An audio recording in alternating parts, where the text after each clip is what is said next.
Hi, automotive enthusiasts. Welcome to Auto Archive, where today we dive into one of the most enduring symbols of raw American motorcycling spirit, the Harley-Davidson Sportster Ironhead. This is not just another vintage bike. It is a machine that reshaped how riders thought about performance, identity, and freedom on two wheels. Over the next several minutes, we will journey through its origins, the culture it ignited, and the legacy it left behind. Whether you've ridden one, dreamed of owning one, or simply want to understand why this model still sparks conversation decades after production ended, you're in the right place. Today's exploration is about more than horsepower or chrome. It's about a story of evolution, rebellion, and lasting impact on American roads. Imagine the mid-1950s motorcycle scene. British brands are flooding US highways with nimble twins that make American heavyweights look slow and dated. Harley responds with a lighter, faster V-twin that immediately stands out for its ferocity. And from that point forward, the Sportster name is forever linked with youthful energy and performance. The Ironhead engine, introduced in 1957, becomes the heart of this transformation, its rugged iron cylinder heads giving the bike its nickname and its distinct character, challenging riders to handle a machine that feels alive in their hands. This was no polite commuter motorcycle. It was a statement, and it called to a generation eager for something more visceral than the stately cruisers of the post-war years. Our story will reveal how the Ironhead bridged the gap between Harley's traditional big twins and a new audience hungry for speed and self-expression, how its quirks and limitations turned into badges of authenticity, and how it laid the groundwork for decades of custom culture and factory innovation alike. We'll also look at the tensions it sparked between purists and modernists, between maintenance-heavy charm and the lure of smoother imports, and between rebellious style and mainstream acceptance. By the time we're done, you'll see why the Ironhead Sportster was never just a motorcycle, but a symbol of possibility, grit, and individuality. So settle in as we roll back the clock and trace the rise of this American rebel on two wheels, uncovering the stories, decisions, and consequences that made it unforgettable and still relevant to riders today. Our ride begins right now. When Harley introduced the Sportster Ironhead, it wasn't simply launching a new model. It was reacting to a seismic cultural and technological shift in motorcycling, the British invasion of triumphs. Nortons and BSAs had shown American riders a lighter, racier template, and Harley had to answer or risk irrelevance. So the Ironhead was engineered as a compact, aggressive V-twin with overhead valves and iron cylinder heads that could handle higher revs and quicker launches than its flathead predecessors. Its frame was tighter, its styling more stripped down, and its attitude more confrontational, creating a completely new lane for Harley-Davidson within the US market. Early road tests highlighted its immediacy. Sharp throttle response, nimble handling for a Harley, and a raw soundtrack that felt closer to drag racing than touring. But with that immediacy came quirks like vibration, heat, and oil leaks, which paradoxically helped cement its reputation as authentic and tough. Micro-story. A young rider in 1958 walks into a Harley dealership expecting a heavy touring bike and instead sees the new Sportster Ironhead gleaming under the lights. The salesman talks about its high-compression V-twin and hot cam options. The rider imagines himself lining up against British twins at the local strip, a rare chance to beat them with an American machine. He signs the papers, rides out, and discovers that the Ironhead's kickstart and mechanical clatter feel like holding on to a living animal. This is not a polite motorcycle, but a rebellious one. And he's instantly hooked. Micro-story. By the early 1960s, small independent shops across the country are stripping and tuning Ironheads for everything from flat-track races to drag sprints. One garage in Southern California specializes in custom tanks and high pipes that make the bike look like no factory ever intended.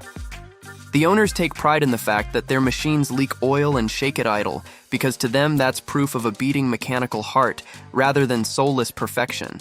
The Ironhead becomes the canvas for expression in a way no other Harley model of the era can match. Context digest. The Ironhead's iron cylinder heads were chosen for durability and cost, but they also meant extra weight and heat compared to aluminum. Yet riders accepted this because the engine delivered a punch that few other street bikes in America could match at the time. Harley tweaked the model year by year, adding electric start options later. But the basic silhouette and raw demeanor stayed intact for decades. Reflection bridge. The Ironhead had already begun to symbolize a new kind of rider who valued immediacy and individuality over plush comfort, setting the stage for a broader cultural impact that would soon unfold. Micro-story. In a small Midwest town, a local club forms around Sportster Ironheads in 1965. Members meet every weekend, riding from diner to diner, their bikes painted in wild metallic flake, some with drag bars, some with tall sissy bars. They aren't outlaws, but they want to be different from their father's generation of big touring Harleys. Their Ironheads make a statement at every stoplight, a signal that a new breed of American motorcyclist has arrived. Context digest, factory performance kits, like high-lift cams and carburetor upgrades, become popular dealer add-ons, blurring the line between stock and modified. Harley quietly embraces this culture by making parts available and letting riders push the bikes further. The Ironhead becomes both a gateway and a proving ground for technical curiosity. Micro-story. A racer named Cal Rayborn dominates drag strips on a modified Ironhead in the late 1960s, proving the platform's potential against all comers. His exploits inspire a generation of young tuners to look at the Sportster as more than a street bike, but as a weapon capable of genuine performance glory. Context digest. All the while, Japanese manufacturers are preparing their own assault with smoother, faster, more reliable bikes. Honda's CB series, Kawasaki's triples, and later the Z1 threaten to eclipse Harley's rough charm with metrics of speed and dependability. Yet for many American riders, the Ironhead's flaws are part of its soul, creating a fork in the road between polished imports and gritty domestic iron. Reflection bridge. This tension between raw American character and encroaching global competition intensifies, pushing Harley and its riders to double down on identity rather than concede the performance. Harley's answer with the Ironhead is not to out-Japanese the Japanese, but to lean into its rebel aura and custom potential. And as the 1970s dawn, the model evolves further, both mechanically and culturally, laying the groundwork for its mythos to explode in the next phase of our journey. Through the 1970s, the Sportster Ironhead became more than just a fast Harley. It transformed into a rolling manifesto for a generation of riders who rejected polished conformity in favor of raw self-expression. Harley's engineers introduced incremental improvements such as stronger crankcases, better brakes, and electric start options. But each upgrade had to walk a line between modern convenience and the original stripped-down appeal. Too much refinement and the bike might lose its soul. Too little and it risked being seen as outdated. The result was a machine caught in a fascinating tension between factory evolution and grassroots reinvention. Micro-story. In 1972, a rider in San Francisco buys a brand new Ironhead and immediately strips off the fenders, swaps the bars, and paints the tank matte black with a skull. He rides it through the Haight-Ashbury district where counterculture still lingers, and the bike becomes his personal banner of independence. Friends with imported bikes admire its torque, but roll their eyes at the leaks. He shrugs, proud to be part of a tribe that values character over perfection. Context digest. This era saw the rise of independent motorcycle magazines and swap meets where Ironhead parts, tips, and wild paint jobs circulated like underground currency. The model became a focal point for a do-it-yourself ethic that blurred the boundary between rider and builder. Micro-story. A small shop in Ohio begins building Ironhead-based flat trackers for local racers. The bikes roar around dirt ovals on weekends, their rigid frames and hot cams making them temperamental but exhilarating. Spectators line the fences, drawn to the smell of oil and the sight of American iron kicking up clay against a backdrop of foreign competition. Reflection bridge. The Ironhead was no longer just a product. It was becoming a proving ground for identity, performance, and community, with each rider's choices shaping a larger story. Context digest. By mid-decade, Harley itself was struggling financially, eventually leading to the AMF years. The Ironhead endured this corporate turbulence as both a bright spot and a symbol of resilience. While some models were criticized for declining quality, the Sportster line retained a loyal following that defended its authenticity fiercely. Micro-story. A female rider in 1976 takes her Ironhead on a solo cross-country trip from New York to Arizona.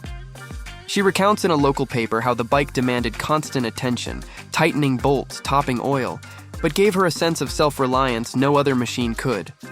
Her story inspires other women to consider riding, subtly widening the culture that had been mostly male. Context Digest. Custom builders like Arlen Ness began incorporating Ironhead engines into radical choppers, showing that the motor could be the heart of art as well as speed. This visibility in magazines and its shows reinforced the idea that the Sportster was the ultimate blank canvas for American creativity. Reflection Bridge. By the end of the 1970s, the Ironhead had transcended its original mission as a British fighter and become an icon of defiant style. But the dawn of the 1980s would bring new pressures and a turning point that would test whether this rebel spirit could endure.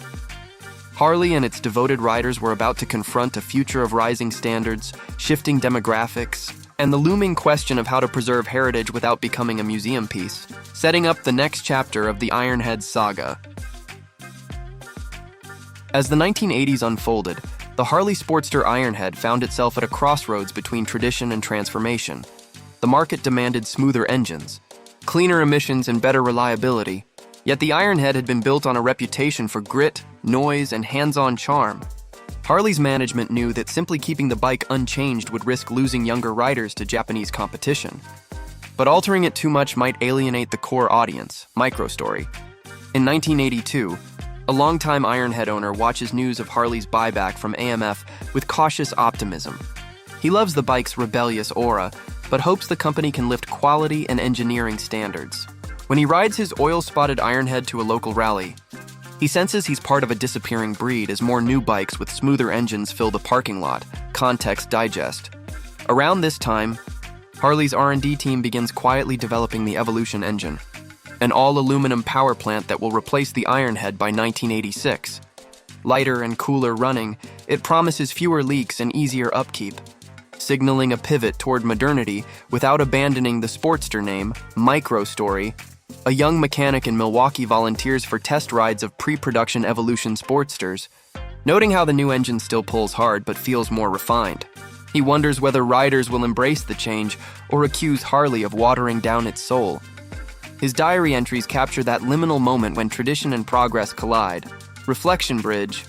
The impending shift forces riders and the company alike to consider what makes a Harley a Harley. Is it the mechanical clatter and quirks?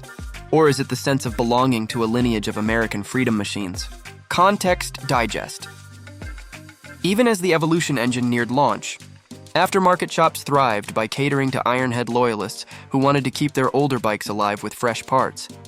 High-performance kits and custom touches, swap meets and small publications formed a parallel economy that celebrated the Ironhead even as the factory moved on. Microstory. In 1986, a rider takes delivery of one of the last Ironheads produced. He rides it straight to Sturgis and parks next to rows of Evolution Sportsters. Curious onlookers gather to hear the difference between the two engines, some lamenting the end of an era, others applauding the smoother future. The moment feels like a passing of a torch rather than a funeral. Context Digest. Over time, the Ironhead became less a current product and more a collectible icon. Its quirks, once considered flaws, became marks of authenticity for a nostalgic generation. Online forums and clubs decades later still debate the merits of iron versus aluminum heads, showing how deep the attachment runs. Reflection Bridge. The resolution of the Ironhead story is not about a single machine, but about a legacy that shapes how Harley and its riders think about performance, culture, and identity even today. The model's DNA survives in every stripped-down, torque-rich Sportster that followed, in every custom garage where young builders learn by wrenching on old iron, and in every rider who values visceral connection over sanitized perfection.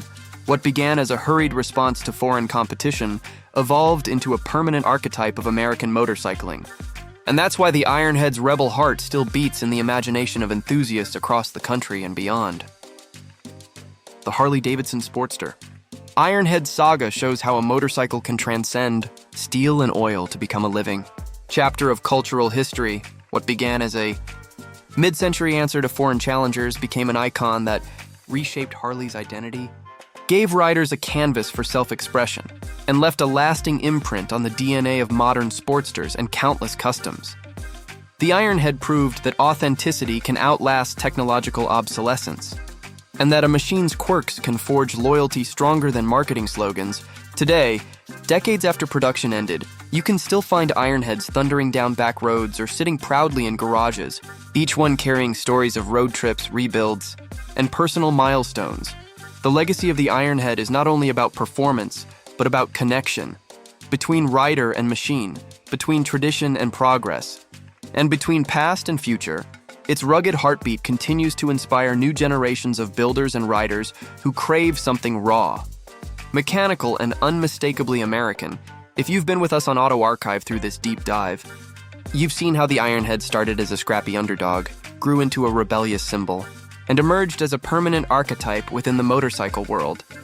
Its journey mirrors the journey of Harley-Davidson itself, navigating challenges, reinventing while holding on to core values, and proving that heritage can be a platform for innovation rather than a weight.